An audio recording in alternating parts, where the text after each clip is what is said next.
Good morning everyone, welcome back to the channel to a new blog. আজকে পয়লা বৈশাখ, তাই সবাইকে আমার তরফ থেকে শুভ পয়লা বৈশাখের প্রীতি শুভেচ্ছা এবং আন্তরিক অভিনন্দন। সবার আজকের দিনটা ভীষণ ভালো কাটুক। বড়োদেরকে আমার প্রণাম আর ছোটোদেরকে আমার ভালোবাসা। সবাই প্লিজ ভালোভাবে আজকের দিনটা কাটিও, আর এইভাবেই আজকে আমি আমার ব্লগটা শুরু করছি। সকালবেলা ঘুম থেকে ওঠার পর এই দিকে তাকাতে আমার এত ভালো লাগে, এত সবুজ সবুজ ভর্তি এই সাইডটাতে। কমপ্লেক্সের ভেতরে ন্যাচারালি এত গাছপালা থাকে না, তবে আমাদের এখানে ভর্তি গাছপালা, এত সুন্দর লাগে, চোখ জুড়িয়ে যায়। আর এই যে আমাদের এখানে মা লক্ষ্মী গণেশ চলে এসছে, অ্যাজ ইউজুয়াল আমাদের যেহেতু বাড়ির ভেতরে একটা চেম্বার, হাইকোর্টে একটা চেম্বার, তো একজন লক্ষ্মী গণেশ আমাদের প্রতিষ্ঠা করাই আছে, সে আমাদের ঘরের চেম্বারে থাকবে, আর বাকি দুজন কালকে হাইকোর্টে চেম্বারে যাবে। তো এদিকে আমি হাফ রেডি হয়ে বেরিয়ে পড়েছি। সকালে আজকে মায়ের মন্দিরে বাগবাজারে পুজো দিতে যাব তাদেরকে নিয়ে। পেছনে ওনারা বসে পড়েছেন ডালার মধ্যে। এবার একটু সন্দেশ তো নিয়ে নিয়েছি, বাকি কিছুটা সন্দেশ নিতে হবে আর একটু দই নিতে হবে। তার জন্য আমাদের সোসাইটি থেকে জাস্ট বেরিয়েই আমাদের ভেতরে দত্তবাগানের মধ্যে মোটামুটি সব কিছুরই দোকান আছে। তো এইবার এই জাস্ট গাড়িটা ঘুরিয়ে আমরা যাব কালিকা মিষ্টান্ন ভাণ্ডার। খুব ফেমাস মিষ্টি এখানটাতে পাওয়া যায়, মানে ফেমাস মিষ্টির দোকান। তো সেখানেই আর কি যাচ্ছি, সেই উদ্দেশ্যেই রওনা দিয়েছি। তো সেখান থেকে মিষ্টি টিষ্টি নেবো, ইভেন আমাদের বাড়িতে যাওয়ার জন্য একবারে মিষ্টি নিয়ে নেবো, আর বাগবাজারের মায়ের মন্দিরে মাকে দেওয়ার জন্য একটু মিষ্টি দই নিয়ে নেব। তো এই যে কালিকা মিষ্টান্ন ভাণ্ডার, ভীষণ ভালো মিষ্টি পাওয়া যায় এখানে। লোকটা দেখলে সকালে যে লক্ষ্মী গণেশ তোমরা দেখলে, তো সেই লক্ষ্মী গণেশকে আমরা পুজো দিতে যাব। আমাদের প্রতিষ্ঠিত বাগবাজারে মায়ের মন্দির আছে, তো আমরা ওখানকার দীক্ষিত, মানে আমার শ্বশুরবাড়ির সবাই। তো সেখান থেকে পুজো দিয়ে তারপরে লক্ষ্মী গণেশ বাড়ির চেম্বারে আমরা রাখবো। আর আরেকটা লক্ষ্মী গণেশ আমাদের বাড়ির লক্ষ্মী গণেশ প্রতিষ্ঠিত, আর আরেকটা যে লক্ষ্মী গণেশ সকালবেলা আমার শ্বশুর নিয়ে এসছে, মানে আমি বাপি বলে ডাকি, তো বাপি নিয়ে এসছে। এবার সেই লক্ষ্মী গণেশ কালকে যখন ওরা চেম্বারে যাবে, হাইকোর্টেও আমাদের একটা চেম্বার আছে, তো সেই চেম্বারে আমাদের লক্ষ্মী গণেশ প্রত্যেক বছর এইভাবেই রাখা হয় আর কি পয়লা বৈশাখের দিনে। তো ব্যাস তারপরে আমরা আবার বাড়িতে ঢুকবো। আমি হাফ রেডি হয়ে বেরিয়েছি। এই শাড়িটা আমার মা দিয়েছিল, তো সেই শাড়িটা নতুন অবস্থায় রয়েছে, আজকে পরলাম। ছোটোবেলা থেকে পয়লা বৈশাখে নতুন জামা পাওয়ার এক্সাইটমেন্ট আমার এখনও চলে, এখনও মানে বলার বাইরে।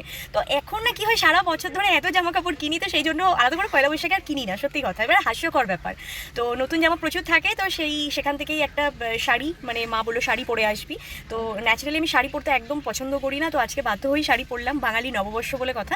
শাড়ি পরে বেরিয়েছি হাফ রেডি হয়ে, মানে জাস্ট শাড়িটা পরে বেরিয়ে গেছি, এই হচ্ছে ব্যাপার। আর তিনি তো বাবু, তিনি রেডি হয়েই বেরিয়ে গেছেন, আর ড্রেস চেঞ্জ করবেন না। তো ব্যাস এবার পুজো টুজো দিয়ে আমরা ফিরবো। ওখানে যাবো যখন বাগবাজারের মায়ের মন্দিরে, মাকেও তোমাদের সবাইকে দর্শন করাবো। ভীষণ জাগ্রত মা, আমাদের দক্ষিণেশ্বরের মায়ের দক্ষিণা কালীর যে মানে যারা প্রতিষ্ঠা করেছে, যারা মেকার, যারা বানিয়েছে, তাদেরই হাতে বাগবাজারের মা, শুনেছি আমি যে তৈরি হয়েছেন। আর একজন মিষ্টি ফিষ্টি নিয়ে চলে এসেছেন।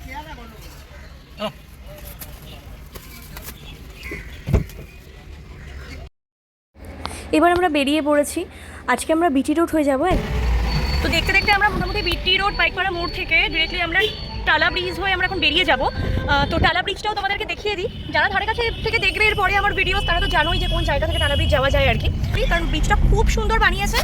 আজ থেকে কয়েক বছর আগে ব্রিজের অবস্থা সত্যিই খুব খারাপ ছিল। রিসেন্টলি কিছুদিন হলেও ব্রিজটা ওপেন করেছে, তাও মোটামুটি 1 বছরের কাছাকাছি। তো এই ব্রিজটা ধরে আমাদের যেতে খুবই সুবিধা হয় এখান থেকে। এটাই আমি মনে করি যে কিছু না কিছু জিনিস নেওয়া উচিত। এখানে একটু দাঁড়াতে হবে, কোথায় গিয়ে আলতা সেতু নিতে হবে, ঠিক আছে? তো অলরেডি আমরা চলে এসেছি বাগবাজার মন্দিরের একদম কাছে, আমাকে এবার নেমে একটু আলতা সেতু নিতে হবে। আলতা সেতু নেওয়া হয়ে গেছে, এবার মন্দিরের ভেতরে ঢুকবো। ও গেছে গাড়ির ওখানে মায়ের মূর্তিগুলো, মানে লক্ষ্মী গণেশের মূর্তি নিয়ে আসতে ওখান থেকে। তো এই ডালা করে মূর্তি আমরা নিয়ে এলাম, এবার ভেতরে ঢুকবো মন্দিরের ভেতরে আমরা ঢুকে গেছি। আমরা যেহেতু ভেতর থেকে পুজোটা দিয়ে দিচ্ছি, তো মায়ের মূর্তিটা ঠিক সামনাসামনি দেখাতে পারছি না, একটু পরে দেখাচ্ছি। আর এই যে ওদের বাড়ির মেন অতিথি কুট্টুস, ঠিক আছে, খুব মিষ্টি, ভীষণ মিষ্টি। ওকে দেখলে, মানে সোমকে দেখলে ওর পাগল হয়ে যায়, জাস্ট মাথা ব্যথা খারাপ হয়ে যায়। এবার আমরা পুজো হয়ে গেছে, জাস্ট লক্ষ্মী গণেশের মূর্তি ডালায় করে আমরা নিয়ে যাব এখান থেকে। এই যে মায়ের বিগ্রহ, ফাঁকা থাকলে আরেকদিন ভালোভাবে দেখাবো। সবাই বসে আছে, প্রচণ্ড ভিড় মন্দিরে, ওয়েট করছে সবাই পুজো দেওয়ার জন্য এখানটাতে। তো ডালা করে সবাই নিয়ে দাঁড়িয়ে আছে, লাইন পড়ে গেছে, ভোর 5টা থেকে এরকম লাইন চলছে। দেখুন কিভাবে লাইন পড়েছে। পুজো মোটামুটি দেওয়া হয়ে গেছে। আজকে এতটাই ভিড় যে খুব ভালোভাবে ভিডিও করতে পারলাম না। তো বাইরে প্রচুর লাইন লেগে আছে। বেসিক্যালি যাদের ওই বিজনেস রয়েছে তারা মা লক্ষ্মী গণেশকে সব নিয়ে এসে পুজো দেওয়া হচ্ছে ওখানটাতে, তারপর দোকানে প্রতিষ্ঠা করার জন্য। তার থেকেও বড় কথা খাতাটা একটা মেন ডিপার্টমেন্ট। খাতার মধ্যে মায়ের সিঁদুর দিয়ে স্বস্তিক করে বৌদি দিচ্ছে। একদিন মায়ের বাড়ির টোটাল হিস্ট্রিটাই শেয়ার করবো, ওদের মুখ থেকে তোমরা শুনতে ভালো লাগবে। বৌদি দাদা বান্টিরা রয়েছে, ভীষণ ভালো ওরা, ঠিক আছে? তো একদিন সবার সাথে পরিচয় করিয়ে দেবো তোমাদের সবার। তো মোটামুটি আমাদের কাজ হয়ে গেছে। সোম গেছে আর একবার মাকে প্রণাম করতে, ওই হয়েও গেছে। এবার আমরা আবার বাড়ির উদ্দেশ্যে রওনা দেবো, কারণ গিয়ে আমাদের আবার মধ্যমগ্রামের জন্য বেরাতে হবে। তো দেখতে দেখতে বেরিয়ে গেছি মধ্যমগ্রামের জন্য। বাড়ি ঢুকে আবার রওনা দিয়ে দিয়েছি। ডায়মন্ড প্লাজা ক্রস করলাম, করে এবার নাগেরবাজারের ব্রিজটা ধরেছি তাড়াতাড়ি আসার জন্য। অলরেডি দোলতলা চলে এসেছি। এবার আমার বাড়ির গলির ভেতরে আমরা ঢুকে গেছি। গাড়িটা এখানে আমরা পার্ক করবো, এখানে খুব সুন্দর একটা শিবের মন্দির আছে। ছোটোবেলা আমি এখানটাতে শিব পুজোয় জল ঢালতে আসতাম, আর দুর্গা পুজো হয় এখানটাতে। দুর্গা মায়ের মণ্ডপ রয়েছে, ক্লাব রয়েছে। এই যে শিব মন্দির, আমার ছোটোবেলাটা এখানটাতেই কেটেছে, মানে কি বলবো। তো এই হচ্ছে আমার বাড়ি। যাই হোক, আর একদিন বাড়ির গোটা ভিডিও দেখাবো। তো বাড়ির ভেতরে সোম তো ঢুকে গেল, এবার আমি ঢুকছি ভিডিও করতে করতে আস্তে আস্তে। আমার মা নিশ্চয়ই রান্না করছে।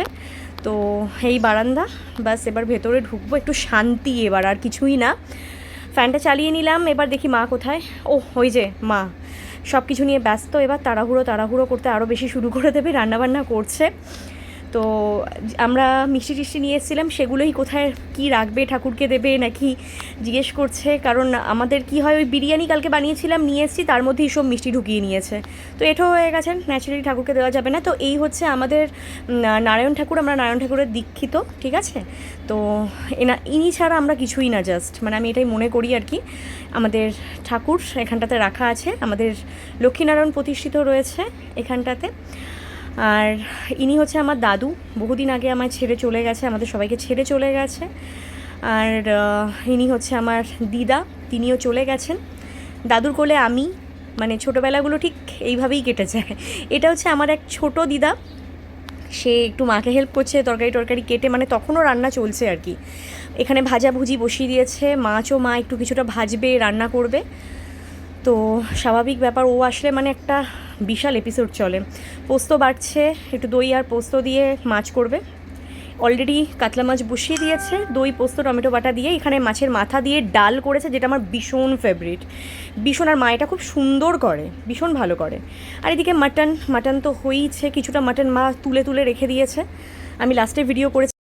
যাই হোক, আমার বিধ্বস্ত অবস্থা, এখন 3টে বাজে। এই জাস্ট খেয়ে উঠলাম, আর খাওয়া দাওয়ার ভিডিও করতে পারিনি। ওই ভিডিও তো তোমরা দেখবেই আর কি। মা করেছিল, আজকে আমরা বেশি কিছু আইটেম করতে বারণ করেছিলাম, কারণ কালকে অনেক রাতে আমরা বিরিয়ানি খেয়েছি। আজকে ওই মা করেছিল মাছের মাথা দিয়ে ডাল, মাছ ভাজা, পটল ভাজা, আর হচ্ছে পোস্ত দিয়ে টক দই দিয়ে খুব সুন্দরভাবে কাতলা মাছ করেছিল। আর মাটন হয়েছে, যে মাটনটা রাতে আমরা খাওয়া দাওয়া করবো। তো এখন আর খাওয়ার গদ নেই, তো একদমই শরীর ভালো লাগছে না, প্রচণ্ড গরম। আর তোমাদের পয়লা বৈশাখ কেমন কাটছে তোমরা প্লিজ আমাকে কমেন্ট করে জানিও, কারণ একদম নতুন চ্যানেল এটা। এর আগে আমি বারবারই বলেছি আমি মেকআপের ভিডিও করতাম, তো নতুন চ্যানেল এক্সপেক্ট করবো যে সবাই প্লিজ আমাকে একটু কমেন্ট করবে যতটা তাড়াতাড়ি সম্ভব। মানে আমি চাই যে তোমাদের সাথে কানেক্ট হতে, আমি আবারও বলছি প্লিজ আমাকে একটু কমেন্ট করো, আমি সবার কমেন্টে রিপ্লাই করবো। আমার খুব ইচ্ছা তোমাদের সাথে, মানে তোমরা যারা আননোন পার্সন আছো প্রত্যেকের সাথে গল্প করার। তো যাই হোক, বাকি কথা আবার পরে হবে। ছোটোবেলা থেকেই দেখতাম আমাদের বাড়িতে অকেশনের দিনকে কেউ না কেউ বাইরের থেকে আসতো। ইনিও এসছেন, একজন সন্ন্যাসিনী। তো মা ওনাকে খেতে দিয়েছে, আগে আমার দিদা দিত, তো আজকে মা দিয়েছে। উনি ভেতরে খাবেন না, তো বাইরে বসে খাচ্ছে। এদিকে আমি একদম পুরো সেজে গুজে সন্ধ্যেবেলা একদম ভিডিও করতে বসে গেছি। নিজেকে একটু কায়দা কানুন করতে আমাকে হয় সব সময়, খুব স্বাভাবিক ব্যাপার। এই ড্রেসটা আমি আমার এক বোনের থেকে পারচেস করেছিলাম, খুব সুন্দর ড্রেসটা। সেটা পরেই সন্ধ্যাবেলা বেরিয়ে গেছি। এই আমার মাসি হন্তদন্ত হয়ে হাঁটছে, হঠাৎ করে পিঠে কিছু একটা ঢুকে গেছে, তো চুলকাতে শুরু করে দিয়েছে। তো মাসির ভিডিও খুব সেভাবে করতে পারিনি, কারণ এসছে অনেক লেট করে। আর তাড়াহুড়ো করে এখন বেরিয়েও গেলাম আমরা। আমাদের এক সোনার দোকান আছে, তো সেই সোনার দোকানের উদ্দেশ্যে প্রত্যেকবার ওখান থেকে ফোন করে, তো আমাদের যাওয়ার হয়ে ওঠে না। মা যায়, মাসিরাও যায়, আমার আর যাওয়া হয়ে ওঠে না। তো এবার ফোন করেছে, এবার ভাবলাম মধ্যমে এসি যখন একটু ঘুরে যাই। তো অলরেডি আমরা উঠে গেছি। আর এই হচ্ছে রসরাজের মিষ্টির দোকান, খুব ফেমাস মিষ্টির দোকান। এখান থেকে ভাবছি একটু মিষ্টি নেব, মানে মা আর কি আমাদের বাড়িতে পাঠাবে, মিষ্টি নিতে পাঠালো, মাসির বাড়িতেও পাঠাবে। তো এখান থেকে একটু লেডি কিনে নিচ্ছি আমি।